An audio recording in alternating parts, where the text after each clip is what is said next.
Halo semuanya, lanjut lagi ya. Kita masih lanjut nih, masih semangat nih untuk apa? Membantu teman-teman semuanya supaya nanti ujiannya bisa lancar. Jadi mulai dari cicil dari sekarang ya. Oke, latihannya.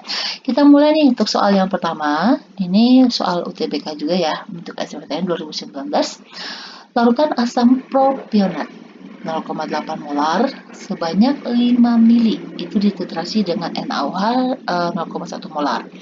Oke, dengan yang ditanya adalah berapa perbandingan mol asam propionatnya, oke, mol asam propionatnya terhadap ion propionatnya setelah penambahan 30 mili NaOH. Berarti kita buat dulu nih reaksinya. Oke, kalau teman-teman nggak tahu rumus kimianya gini aja ya. Asam propionat, tulis aja. Propionat ditambah dengan NaOH, ya kan? Ini kan menjadi Na-nya nih, Na dengan propionat. Oke, ini OH-nya lepas, di sini ada H-nya, berarti ditambah H2O. Oke, di sini diketahui asam propionatnya adalah 0,8 molar, dibagi titrasinya adalah 5 mili, berarti kita bisa dapat molnya. Di sini aja deh. Mol asam propionat berarti molar dikali volume ya, yaitu molarnya 0,8, volumenya 5, berarti ini 4 milimol. Jadi nggak usah dikonversi, kayak gitu nggak apa-apa. Ini berarti kita buat mol mula-mula, bereaksi sisa. Ini 4 milimol, sedangkan di sini NaOH-nya dia 0, oke, cari dulu nih molnya. Ini berarti ini dalam keadaan sebelum ya. Mol NaOH berarti sama, yaitu molar dikali volume. Molarnya adalah 0,1, volumenya ini di sini 30. Oke, 30 berarti kita kali aja ini sama dengan 3. 3 milimol. Kita buat di sini 3 milimol. Oke, ingat kalau ada dua persamaan reaksi produk sorry. Jika ada 2 mol per reaksi yang udah diketahui, berarti kita harus cari yang namanya reaksi pembatas. Oke. Di sini ingat lagi ya, reaksi pembatas itu caranya adalah mol masing-masing dibagi dengan koefisien, hasil bagi paling kecil menjadi reaksi pembatas. 4 dibagi 1, ini 4, 3 dibagi 1, ini 3, berarti yang paling kecil adalah yang ini. Oke, ini habis. Ini 3 milimol, ini berarti habis. Untuk mencari ini yang berapa yang bereaksi, berarti pakai perbandingan koefisien ya. Berarti ini yang dicari, ini 1/1 dikali 3. Ingat, dibandingkannya itu adalah ke mol mula-mulanya, bukan ke mol hasil bagi. Oke, berarti ini 3 milimol, berarti ini 1. Ya kan, sisanya adalah 1 milimol. Ini natrium propionatnya, ini adalah dalam keadaan produk, berarti di awal reaksi dia belum ada. Kita mau cari, ingat ya tadi reaksi pembatas adalah NaOH. Berarti untuk mencari ini kita pakai perbandingan koefisien dibandingkan kedatangan molnya NaOH. Berarti ini 3 milimol. Oke. Nih, yang ditanyakan perbandingan mol asam propionat ya. Setelah, nih ingat nih, setelah penambahan. Berarti kalau setelah berarti yang ini yang kita pakai, sisanya. Kalau ditanya sebelum berarti yang kita pakai ini, ya kan? Ini adalah setelah. Berarti kita buat perbandingannya. Mol asam propionat, ya kan? Dibandingkan dengan mol dari ionnya. Ion, ini kan ion propionat ya. Propionat. Nah, propionat itu kan ini, ya kan? Berarti ini ada 3. Kita bandingin aja. Ini 1, ini 3, ya kan? 1/3. 1/3 berarti 0,33 ya. 0,33 mol. Perbandingannya, oh yang ini ada mol lagi ya, karena kan dia perbandingan. Berarti jawabnya adalah yang B. Oke? Bisa ya? Jadi teman-teman jangan pusing dulu, oh ini rumus kimianya gimana, kayak gitu. Ini gimana? Oke, tenang-tenang aja dulu. Oke, next lagi ya. Larutan asam propionat, oke, dengan rumusnya apa? Senyawa yang sama. Oke, kayaknya semua sama. Oh, nggak ada beda. Oke, ini ditanya adalah dititrasi dengan 5 mili, NaOH-nya 0,1 molar, pH larutan. Oke, yang ditanya di sini adalah pH larutan yang terbentuk setelah penambahan 50 mili NaOH. Oke, berarti kita cari dulu nih seperti yang tadi, mol mula-mula dan mol mula-mula dari yang asam propionat dengan NaOH-nya. Berarti dengan cara yang sama kita buat rumusnya dulu nih reaksinya ya, yaitu asam propionat kita reaksikan dengan NaOH. Berarti ini kan tadi hasilnya adalah Na propionat ditambah dengan H2O. Oke, kita cari molnya, mol dari asam propionat dulu. Asam propionat, oke, di sini diketahui dalam molar sama volumenya, berarti molar dikali volume sama dengan ini 0,8 molar dikali 5 mili, berarti 4. Oke, ini 4 milimol. Kita buat di sini mula-mula bereaksi sisa. Ini 4 milimol. Sekarang NaOH. NaOH-nya 0,1 molar dan yang dititrasi itu katanya setelah penambahan 50 mili ya NaOH-nya. Berarti mol dari NaOH sama dengan molar dikali volume. Molarnya adalah 0,1, volumenya 50 mili. Berarti ini sama dengan 5 milimol. Ini 5 milimol. Oke, berarti yang tersisa, kita cek dulu nih, yang sisa siapa? Tapi kita harus cari dulu fraksi pembatas ya. 4 dibagi 1, 4. 5 bagi 1, 5. Ini hasil baginya 4, ini hasil baginya 5, berarti yang paling kecil yang ini ya. Oke, ini 4, berarti ini habis. Nah, yang ini berarti masih ada sisa dong, ya kan? Caranya itu perbandingan mol aja. Molnya ini dibandingkan dengan mol yang ini, fraksi pembatas ya, dikali dengan molnya. Ini mol mula-mula. Berarti di sini ada 4 milimol. Ini sisa 1. Oke. Nih, yang ditanyakan setelah penambahan ya. Dia nggak soalnya nggak minta kita cari berapa nilai pH-nya spesifik. Ini cuma ditanya itu yang opsi yang diberi apakah sama dengan 7, lebih besar dari 7, kecil dari 7 gitu doang. Gitu. Jadi nih, perhatiin. NaOH ini kan adalah basa kuat. Ya kan? Basa kuatnya yang sisa. Kalau basa kuat yang sisa berarti pH-nya berapa? Ingat, pH dari basa itu kan besar dari 7. Ya kan? Berarti di sini jawabnya udah ketemu nih. Jawabnya ini adalah yang nih, lebih besar dari 7, yaitu C. Ya kan? Kalau sama dengan 7 ini enggak, lebih kecil 7 juga salah. Oke, berarti jawabnya adalah yang C ya. Oke, bisa ya. Next lagi nih. Untuk soal berikutnya yaitu apa nih? Dalam suatu wadah tertutup. Oke. Dalam suatu wadah tertutup diketahui ada 0,4 metana, 0,2 etana, dan sejumlah propana, C38 propana ya. Jika tekanan total gas dalam wadah tersebut adalah 2 atm, oke, jadi totalnya ini. Oke, jadi kita buat dulu nih. Jadi di dalam satu wadah itu ada beberapa jumlah gas gitu dalam keadaan tertutup. Jadi jumlah tekanan dari CH4 metana ditambah dengan etana sama propana, ini jumlah tekanannya sama dengan 2 atm.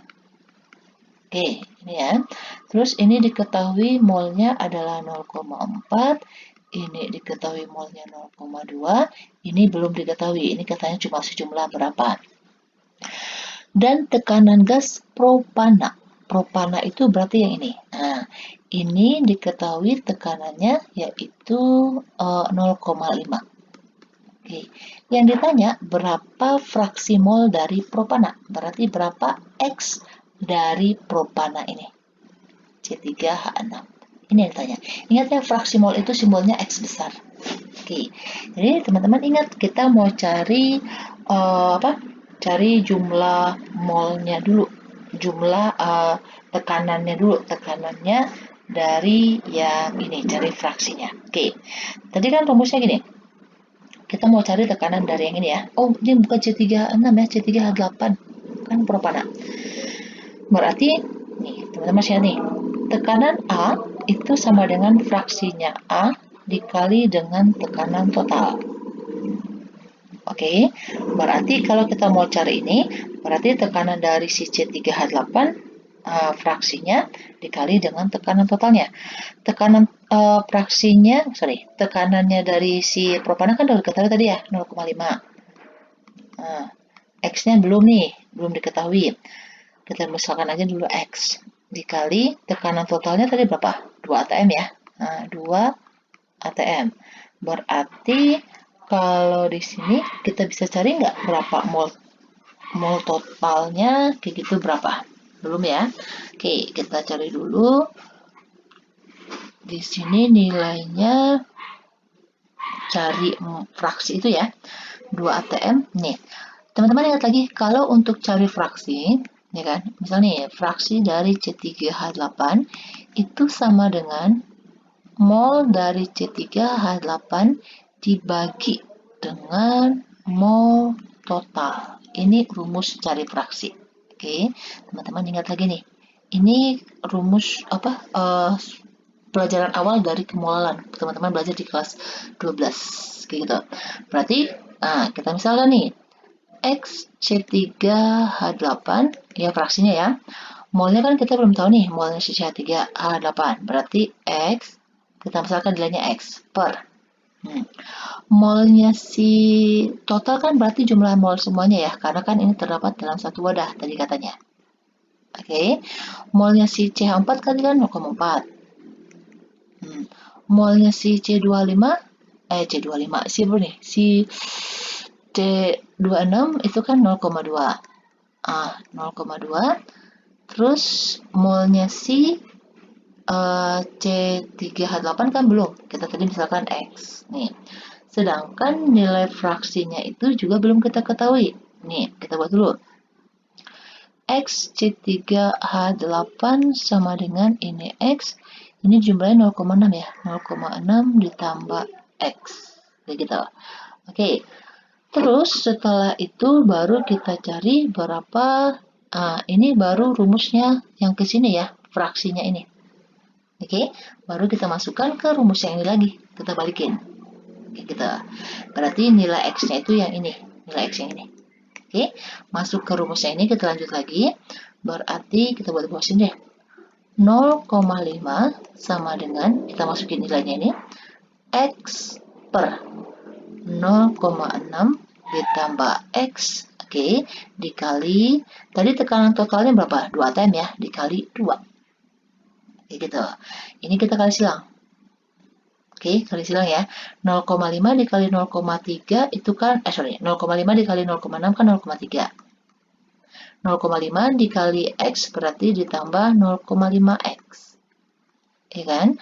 Sama dengan X dikali 2, berarti 2X. Gitu. Ini 0,3 sama dengan, ini kita pindah ruas ya, 2-nya, 0,5-nya pindah ruas ke sini, berarti ini 1,5X. Oke, berarti X-nya ini sama dengan 0,2. Oke, nilai X-nya sama dengan 0,2. Ini tadi X yang kita cari tersebut. Baru kita masukin aja ke sini nilainya, ya kan? Berarti 0,2 per, ini tadi 0,6 ya. 0,6 ditambah 0,2 berarti 0,2 per 0,8 atau 2 per 8. 2 per 8 berarti 1 per 4. 1 per 4 berarti sama dengan 0,25. Oke, berarti ini udah dapat nih. Jawabnya adalah yang D. Oke, jadi untuk cari fraksi itu, teman-teman ingat lagi nih rumusnya untuk cari fraksi itu yang bagaimana. Gitu. Oke, bisa ya? Ingat lagi rumus-rumusnya, stoikiometrinya. Kali ini sih teman-teman belajar fraksi itu di kelas 12 di awal. Oke, lanjut lagi untuk soal yang terakhir untuk part yang ini. Suatu sampel batuan diketahui mengandung unsur natrium. Oke, misalnya cerita gini. Ini ada satu batuan, bongkahan, misal. Di dalam bongkahan ini, batu ini ada garam natriumnya, ada garam kaliumnya, ada magnesiumnya, ada bariumnya, dan ada zinc. Sampel ini katanya dilarutkan ke dalam HCl pekat. Jadi ini misalnya dimasukkan ke dalam suatu larutan, ini adalah HCl. Oke, jadi ini masukkan ke dalam HCl. Dan zat pengotor yang tidak larut. Jadi zat pengotor tadi yang tidak larut itu katanya disaring, dipisahkan melalui penyaringan. Jika ke dalam larutan hasil penyaringan ditambahkan padatan KOH, berarti ini disaring ya. Setelah ini ditambah ke sini, ini disaring sehingga hasilnya nanti akan ini. Ternyata ini hasilnya. Oke, hasilnya ini katanya ditambah dengan padatan KOH. Ada padatan KOH yang ditambah perlahan-lahan ke dalam hasilnya ini. Ion logam yang akan mengendap, oke. Jadi katanya ini nanti setelah ini bereaksi, nanti akan terbentuk endapan padatan ya, endapan hidroksida. Berarti ada, misalnya kita buat XOH. Oke, kita nggak tahu nih OH-nya berapa. XOH, kayak gini terbentuknya. Ini endapannya. Oke, yang ditanya dari sampel ini, kandungan ini, mana yang akan membentuk endapan OH kalau ditambah KOH. Oke, teman-teman ingat nih. Jadi suatu senyawa itu dia mengendap atau tidaknya itu kan berhubungan biasanya dengan KSP ya, yang hasil kali kelarutan. Tuh. Jadi kalau misalnya teman-teman kita menggunakan konsep asam basa, ini dia akan terbentuk senyawa hidroksida namanya. Oke, berarti kalau misalnya Na, ya kan, ini akan terbentuk NaOH, KOH gitu ya. NGOH 2 kali karena kan OH itu dia golongan kedua ya. Ini BaOH 2 kali. Terus zinc itu dia biloxnya adalah 2, berarti ZnOH 2 kali. Ini akan terbentuk kayak gitu. Jadi kita eliminasi dengan cara seperti ini. Kalau dia NaOH, KOH sama BaOH, ini merupakan basa kuat. Oke, jadi kalau basa kuat direaksikan tadi, oke, dia itu sangat mudah larut. Oke, jadi dia mudah larut, jadi nggak akan terbentuk nanti misalnya itu kan ada zat pengotornya katanya ya. Jadi dia akan mudah larut. Sedangkan kalau dia yang ini, yang NgOH 2 kali sama zinc ini, itu merupakan basa lemah. Berarti ini sukar larut. Oke, dia itu sukar larut. Jadi Mg ini jadi golongan, jadi yang sukar larut yang kita cari, ya kan? Karena kan katanya ini yang pengotornya yang sisanya yang ditambahkan sehingga membentuk endapan. Berarti antara Mg sama zinc. Mg ini adalah golongan utama. Oke, sedangkan zinc ini adalah golongan transisi. Oke, jadi yang mengendap pertama itu adalah yang ini, yang zinc-nya. Jadi kalau zinc itu bereaksi dengan KOH akan membentuk ZnOH 2 kali. Oke, ini yang terbentuk endapannya. Jadi jawab yang benar adalah yang E. Oke, bisa ya? Oke, demikian dulu pembahasan kita untuk soal yang ini, part yang ini. Semoga teman-teman semuanya bisa kebantu dan semakin rajin belajarnya, makin banyak latihannya supaya nanti pas suatu ujian teman-teman bisa lancar ya ngerjainnya dan lulus ke universitas yang diinginkan. Oke, demikian dulu. Please jangan lupa subscribe dan share ya. Terima kasih.